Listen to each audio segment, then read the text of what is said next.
be talking about the United States Constitution and the first article. So the Constitution's a little too long to all one session. So the first session here, we'll talk about Article 1 of the Constitution.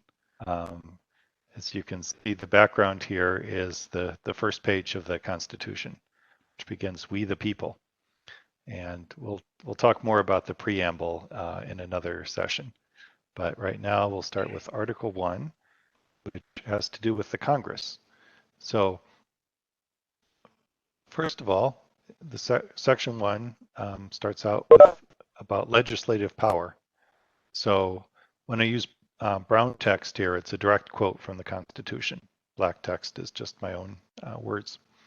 So it starts out, "All legislative powers herein granted shall be vested in a Congress of the United States, which shall consist of a Senate and a House of Representatives."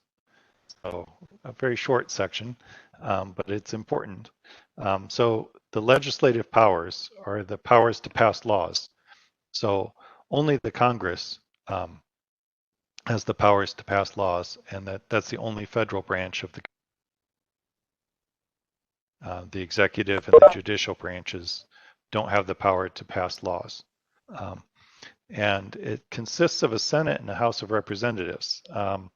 That wasn't an obvious choice at first. At first, they were thinking just have one house, one house within Congress that would pass the laws. But then there was a big debate between the large states and the small states. The large states said, well, we should be represented according to our population. If we have more people, we should have more representation. But the small states said, but then you'll have all the power and we won't have any say. We'll always be outvoted because we're small and we don't have that many people. So there was this impact. Neither wanted to give in, and it could have easily wrecked the whole Constitutional Convention, which was taking place in the summer of 1787. But then Roger Sherman came up with what's called the Connecticut Compromise or Great Compromise, and he suggested having a bicameral legislature. So bi means two, so having a House and a Senate, and the House would be with proportional representation, so bigger populations get more representation, and the Senate would have equal representation per state, so 2 senators per state. And this pleased both sides because then the small states said, well, at least in the Senate, we will not be outvoted by the large states just because they have so much more population. So we'll have a chance to represent our views. And the large states were pleased that in the House, the big states with larger population would have more representation. So this was the Connecticut or Great Compromise that allowed the small and large states to both be happy enough with the situation that they would be willing to come together and all be willing to pass the Constitution to ratify it. So we have a bicameral legislature. As a bonus, there's one state that doesn't have a bicameral legislature. So that state is Nebraska, but all other states have bicameral legislatures. Like here in California, we have a Senate of which Senator Morrell was a member, and a House or Assembly. But in California, the Senate and the Assembly are both representing about the same, both proportional to population. So within a state, they're both proportional to population. But at the federal level, the states have equal representation regardless of their population. Section 2 addresses the House of Representatives. So it states that it's chosen every 2 years. So every 2 years, all the House of Representatives, all the members of the House of Representatives are up for re-election and are either re-elected, which is very common, or voted out. Each member has to be at least 25 years old, has to have been a citizen of the United States for 7 years, and has to live in the state that elects him. You don't need to live in the district you're elected from, although that's usually recommended, but it's not required, the state you're elected from. And the representatives, as I said, are apportioned according to the population. So it says not more than one representative for every 30,000 people. And at the beginning, that's how it was.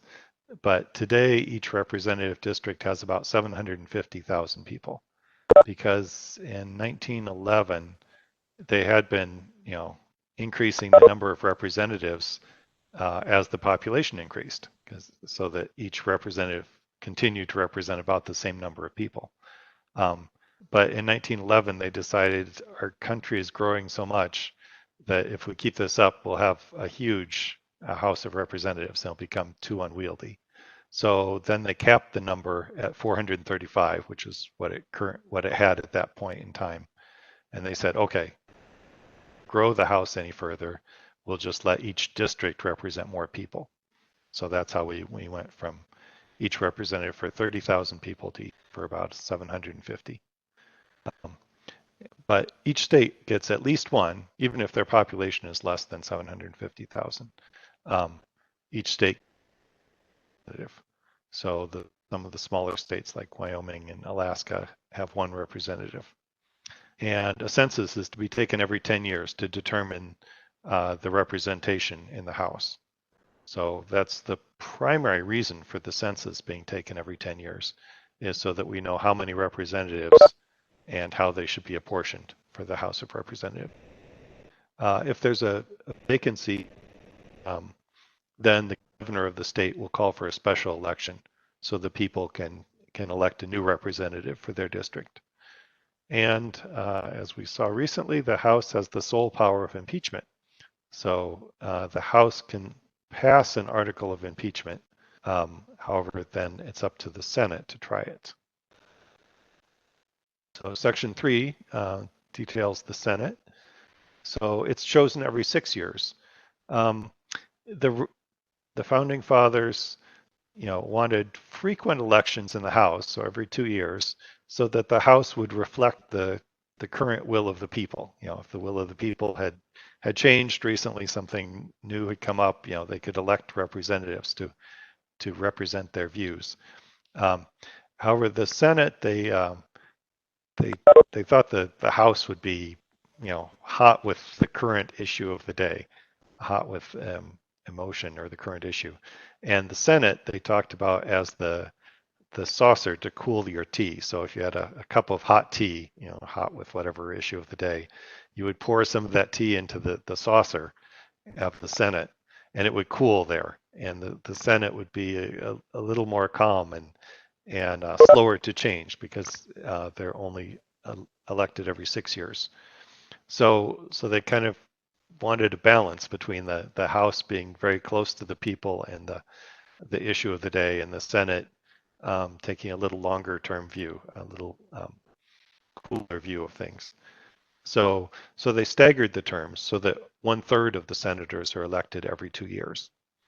So they're 6-year terms, but every 2 years we elect 1/3 of the senators. So they only change more slowly. You can only change all the senators over a term of 6 years. So in our current system, re-election rates are very high, so often in the House and the Senate, people are re-elected. So we don't actually change over all the people in the House and Senate very often, but this is how the elections are set up. And then for the Senate, you have to be at least 30 years old, have been a citizen for 9 years, and live in the state that elects you. So, and as I said, each state gets 2 senators. Originally, those senators were chosen by the state legislatures. So the Founding Fathers kind of viewed this as the Senate would be the representatives of the state. So the state legislatures would choose 2 senators to represent that state at the federal level in the federal government. So the House was kind of to be the representative directly of the people, and the senators were to be the representatives from the state, representing kind of the state's interest in the federal government. However, in 1913, the 17th Amendment changed this so that we directly elected senators. So today, we go and as people, we vote directly for senators rather than the state legislature picking it. So it kind of changed the character from representing states at the federal level to being a direct election where the people elect the senators. Let's see, for vacancies, again, the governor of the state will call for a special election. The governor can appoint a senator for a short time until a special election can be held. But ultimately, it's also determined by a special election if there's a vacancy for death or resignation. And the vice president is the president of the Senate, but only casts a vote to break ties. Now, let's see, as of yesterday, I believe, the Senate is the Democrats and Republicans. So if they cast a vote and the vote is a tie, 50-50, then the vice president can cast a vote to break the tie. But that's the only point at which the vice president would cast a vote in the Senate. And the Senate also tries all impeachments, which we might soon see. Impeachments are only, it takes a 2/3 vote to convict a person in the Senate. So that the House can pass an impeachment just on a simple majority vote. But in the Senate, it takes 2/3 of the senators to vote for conviction. In the case of impeachments, the judgment can only be removal from office and disqualification to hold office.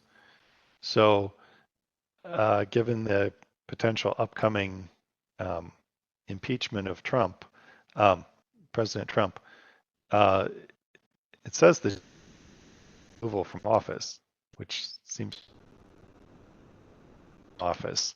So it seems like that this potential coming impeachment trial is not actually following the Constitution because it says judgment can only be removal from office. So if you're not in office, what can you do? But I think what their claim is that they want to disqualify President Trump from holding office in the future. I think that's their goal. But it seems like, it starts out judgment can only be removal from office and disqualification to hold office. So it seems like it's not legitimate to impeach someone who's already been removed from office. So sections 4 and 5 talk about elections and meeting and proceedings.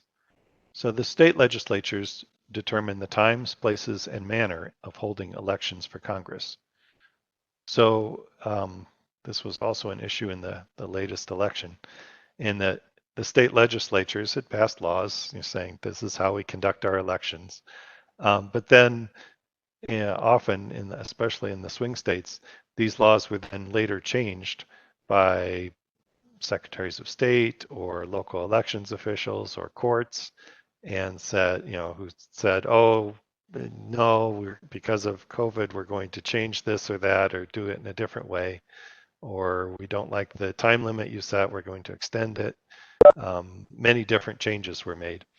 And according to the Constitution, it says only state legislatures determine the times, places, and manner, so all aspects of holding elections for Congress and also for president.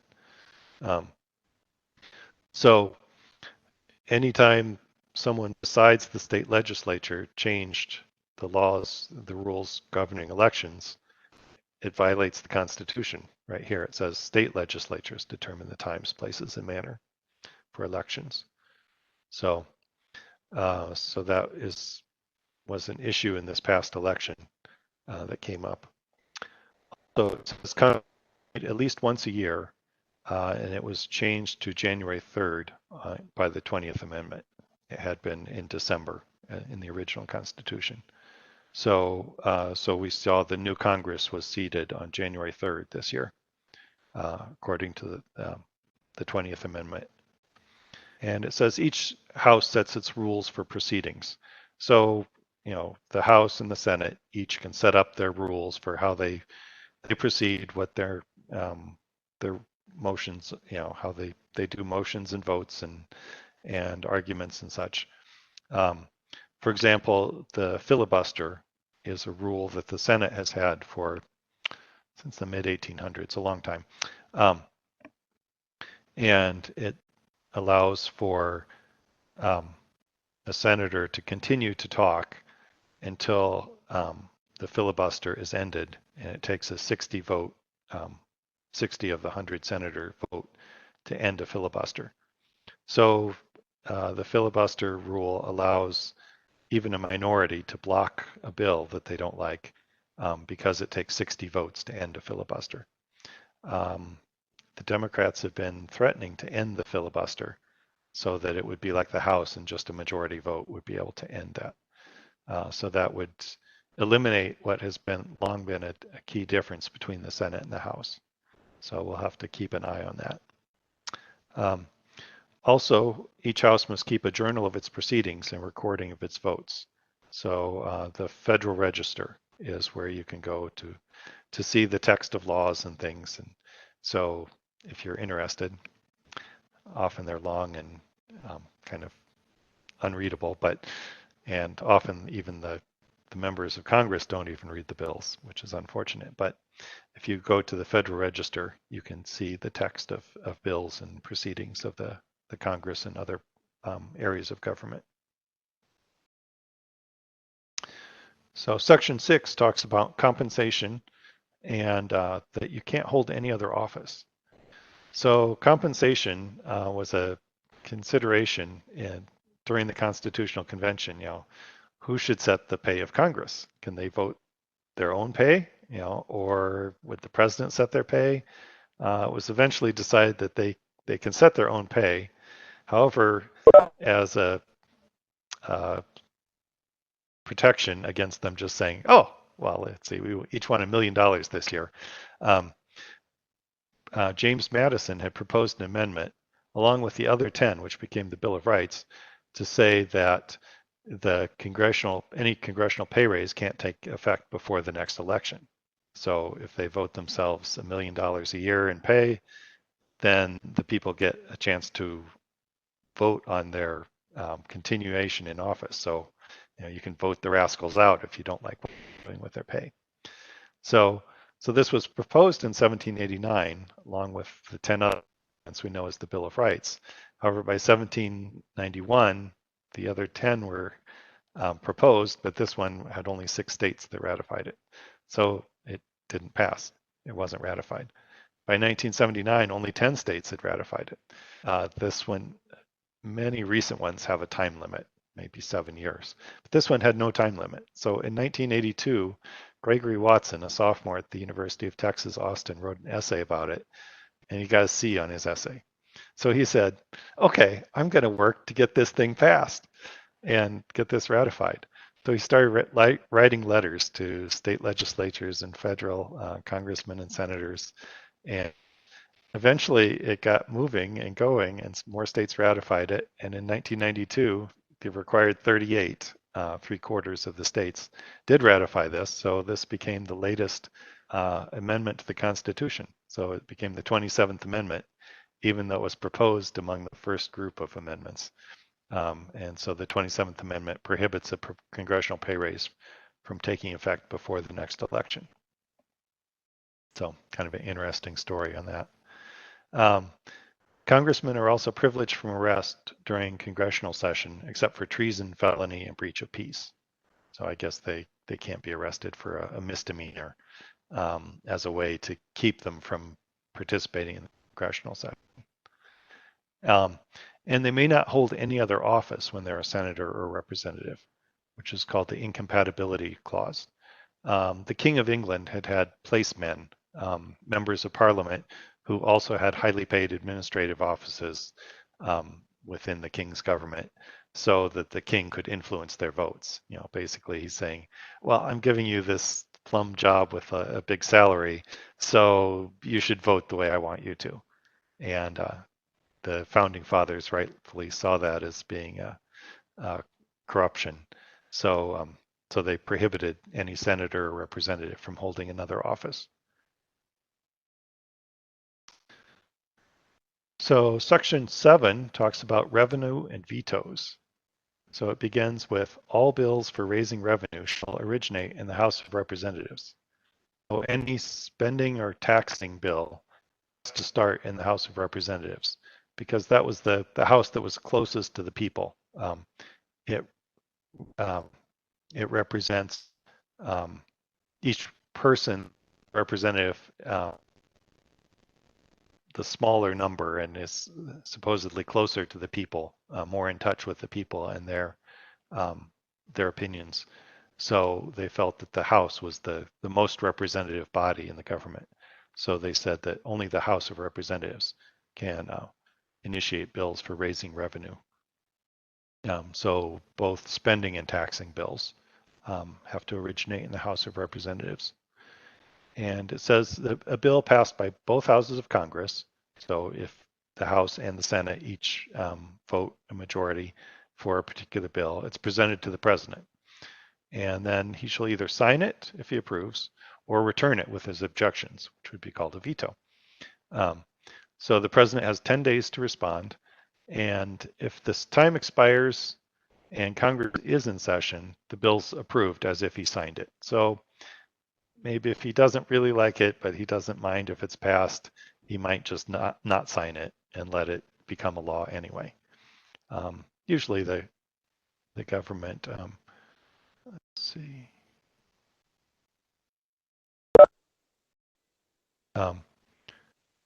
Usually the president would sign the bill if it's, if he approves of it.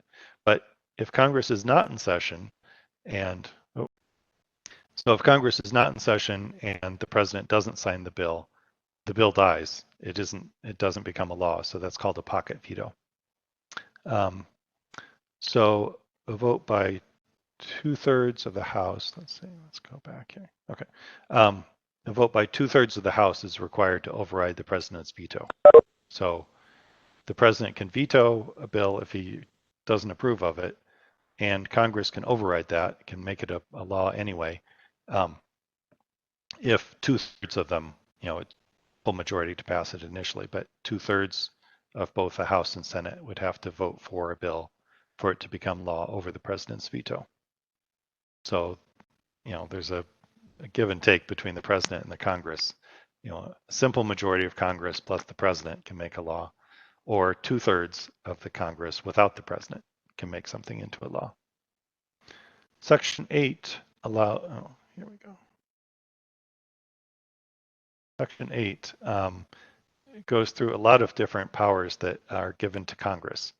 So it starts out, first of all, the Congress shall have the power to lay and collect taxes, duties, imposts, and excises, to pay the debts, and to provide for the common defense and general welfare of the United States. So this gives Congress the power to tax and to pay debts. So taxes, duties, imposts, and excises. It can collect taxes. Duties would tend to be like tariffs on imports, maybe imports and exports, and excises would be taxes on a particular item, like there's a federal excise on cigarettes. I think there might be on alcohol as well, but so on a particular product they can tax as well. And they can pay debts. They can also run up large debts, as our national debt is well over $20 trillion now, and also provide for the common defense and general welfare. So, and they can borrow money on the credit of the United States. So under that authority, it's Congress that's allowed to borrow money for the United States. And they're very good at that. They've run up huge debts. Every year we run a deficit and increase our debt. They can also establish naturalization and bankruptcy laws. So Congress, from the Constitution, is allowed to set the laws on who becomes a citizen and under what rules for people to become citizens, and for bankruptcy laws. They can also coin money, punish counterfeiting, and establish standard weights and measures. So the Constitution gives Congress the power to set up the money for the country, and to establish standards, weights, and measures, so that the whole country can be one unified market. We have one money, one currency, and we have one standard for weights and measures, so that it's easy to trade and buy and sell between states as well as within them. It also allows Congress to establish post offices and post roads.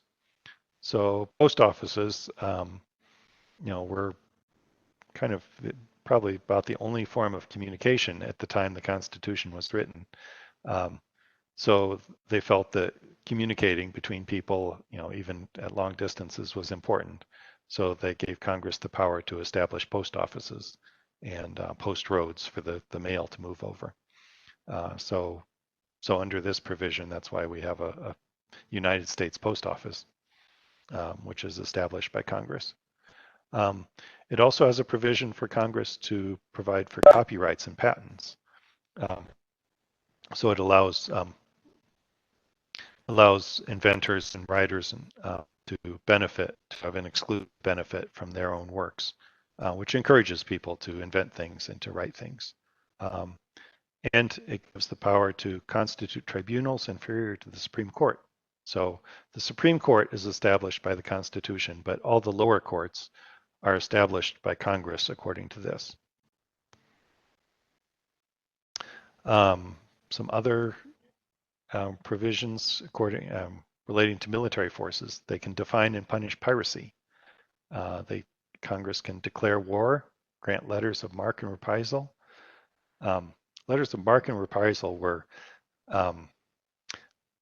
authorizing privateers. So in the day, Congress here could grant a letter to a private citizen to arm a ship and capture an enemy ship. So when the French, British were capturing our ships, they might allow people that own ships to arm their ships and go out and capture French or British ships and bring them back as a prize, as a reward, as a way to kind of enforce, to get at our enemies without having the government do it. So that's a letter of marque and reprisal. We haven't done that since the War of 1812, so it's not been used in a long time. Congress can also raise and support armies and maintain a navy. Can institute rules governing the use of land and naval forces, and also arming and organizing a militia. Congress also has the exclusive legislative power over the District of Columbia and other federal holdings. It lists things like forts, docks, arsenals, but federal land. And then the last clause of this section is to make all laws which shall be necessary and proper for carrying into execution the foregoing powers, and all other powers vested by this Constitution in the government of the United States. So any laws which are necessary to enforce the powers given in the Constitution are only the power of Congress to pass. There are limits on congressional power in Section 9. First of all, slave trade could not be prohibited before 1808. So the slavery question, they had the Great Compromise to come up with the compromise between the large and small states on representation. But slavery was an issue that they really didn't come up with a solution to. So in 1808 would have been 20 years later. Then they said after that, Congress can prohibit the slave trade, which they did. But slavery was an issue that they really didn't have a solution to that they could get all the states to agree to. So they kind of punted on that. The writ of habeas corpus shall not be suspended. So that means to have the body. So a prisoner can challenge in court the legal grounds for their detention. So someone can't be detained or imprisoned without legal due process. Also, it says no bill of attainder or ex post facto law shall be passed. So a bill of attainder would be Congress declaring like a person or a group guilty without trial. Just say, we say, for example, the Democrats can't just say all Republicans are guilty. We don't need a trial. Just because they're Republicans, they're guilty, and we're going to put them in prison. That would be a bill of attainder, and that's not allowed. Also, ex post facto is after the fact. Congress can't see that someone did something and then pass a law saying, oh, that something's illegal and therefore we'll charge you with it. Because it was passed after the fact, it can't make something that happened earlier illegal. So Congress can also regulate commerce, but not give preference to one state over another. And no money shall be spent except as provided by law. So Congress has the power of the purse. All money is to be only spent because Congress has provided by law. And the government's supposed to once regularly. And also no title of nobility shall be granted by the United States, and no office holder can accept a foreign title. They didn't, it just rebelled against England and their king, and they didn't want kings and lords, and they wanted all to be equal in the United States. The final section 10 puts limits on the states. Enter into any treaty, alliance, or confederation, coin money, pass any law impairing the obligation of contracts, or any title of nobility. Also, it says no state shall, without the consent of Congress, lay any imposts or duties on imports or exports.